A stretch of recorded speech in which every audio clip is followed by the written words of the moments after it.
Hello வணக்கம். இது உங்கள் சிவி ஜோன். ஸோ எல்லோரும் எப்படி இருக்கீங்க? இப்போ பார்த்தீங்கன்னா பயங்கரமான ப்ரொமோத்திரி வந்திருக்கு.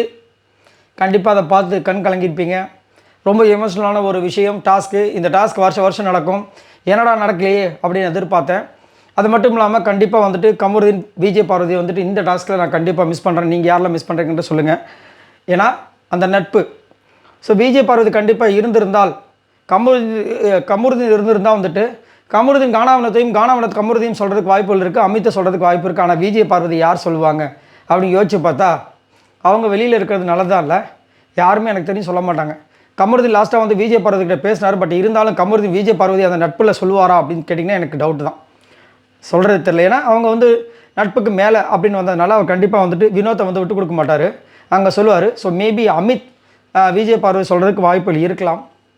சரிங்களா? ஸோ இங்கே வந்து என்ன நடக்குது அப்படின்னா, வினோத் அவர்கள் இந்த டாஸ்க்கை வந்து படிக்கிறாங்க. அப்போ வந்து திவ்யா வந்து ஆதரியை சொல்கிறாங்க, அழுது ஒரு மாதிரி எமோஷனலாக வந்து ஹக் பண்ணுறாங்க. சபரி வந்து எஃப்ஜேவை சொல்கிறாங்க. விக்ரம் வந்து லைஃப் லாங் எனக்கு வந்துட்டு கண்டிப்பாக கனி ஃப்ரெண்ட்ஷிப்பாக இருந்தே ஆகணும், இல்லைனா நான் வந்து கொன்னுடுவேன் சொல்லிட்டேன், ரொம்ப உரிமையில் பேசுகிறேன் அப்படின்ற மாதிரி வந்துட்டு ஒரு விஷயத்த வந்து சொல்கிறாங்க. கனி வந்துட்டு அப்படியே இந்த ஹார்ட்டினை காமிக்கிறாங்க. அடுத்தது துஷார் வந்து துஷார்னு சொல்லி ஒரு 4 மணி நேரம் வாழ்ந்துட்டு இருந்தான்னு சொல்லிட்டு அரோராவை காமிக்கிறாங்க. அரோரா கண்ணை மூடி செம்மையாக அழுகுறாங்க. அதுக்கப்புறம் ஆதரை வந்து யாரை சொல்கிறாங்கன்னு தெரியல, எனக்கு தெரிஞ்சு ஒரு வேளை எஃப்ஜேவை சொல்கிறாங்களோ. அதுக்கப்புறம் அப்சரா வந்துட்டு வியானாவை சொல்கிறாங்க. சுபிக்ஷா வந்துட்டு எனக்கு இந்த வீட்டிலேருந்து ஃப்ரெண்டாக வெளியில் வந்துட்டு வியானா தான் வேணும் அப்படின்னு சொல்கிறாங்க. நல்லாயிருக்கு அவங்க அந்த ஒரு விஷயம் ஹக் பண்ணுறாங்க. அப்புறமா கெமி வந்துட்டு சபரி எனக்கு கொஞ்சம் க்ளோஸ் தான், ஆனால் உடஞ்சிடுவேன் அப்படின்னு சொல்லிட்டு அங்கே வந்து சபரி மேலே இருக்கிற ஒரு அன்பை வந்து வெளிப்படுத்துகிறாங்க. இந்த மாதிரி ரொம்ப எமோஷ்னலான ஒரு விஷயத்தை வந்து கொடுக்குறாங்க.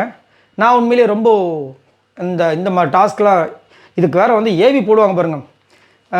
அதாவது மூமெண்ட்டுன்னு சொல்லிட்டு கிட்டத்தட்ட ஒரு 4 விஷயம், சண்டை, டாஸ்க்கை பயங்கரமாக பண்ணுது, அதுக்கப்புறம் வந்துட்டு சிரித்த மாதிரி ஒரு விஷயம், அழுத ஒரு விஷயம், எமோஷ்னலான ஒரு விஷயம், இதெல்லாம் பயங்கரமாக இருக்கும். அந்த ஏவிலாம் எனக்கு தெரிஞ்சு இன்றைக்கி வரும்னு நினைக்கிறேன். ரொம்ப எதிர்பார்த்துட்ருக்கேன். இதில் வந்து விஜய் பார்வதியோட விஷயங்கள் வருமானு தெரியல. ஏன்னா மொத்தமாக காம்போவை தான் காமிப்பாங்க. ரொம்ப ஆவலாக இருக்கேன் நான். எனக்கு கண்டிப்பாக வந்து இந்த இதில் விஜய் பார்வதி கமருதீன் ரொம்ப மிஸ் பண்ணுறேன். நீங்கள் யாரெல்லாம் இந்த பர்டிகுலர் டாஸ்க்கில் மிஸ் பண்ணிங்கன்னு சொல்லுங்கள். இந்த ப்ரொமோ வரும்போதே பார்த்தீங்கன்னா கீழே கமெண்ட்ஸில் போய் படித்தேன். ஒரு சில பேர், நிறைய பேர் வந்துட்டு கமருதீன் இல்லை வினோத் அமித்தை சொன்னாங்க, கமருதீன் வினோத்தை சொன்னாங்க.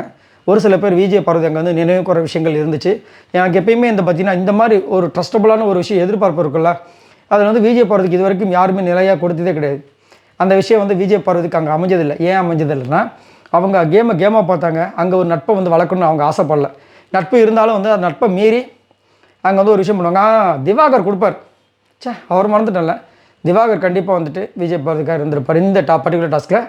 அவங்களும் வந்துட்டு திவாகர் கொடுக்க வாய்ப்பு இருக்குது. சரி, இதை பற்றி உங்களோட கருத்தை சொல்லுங்கள். யாரெல்லாம் மிஸ் பண்ணுறீங்க? நீங்கள் யாரை மிஸ் பண்ணுறீங்க? கமெண்ட்ஸ் பண்ணுங்கள். பாய் நண்பர்களே.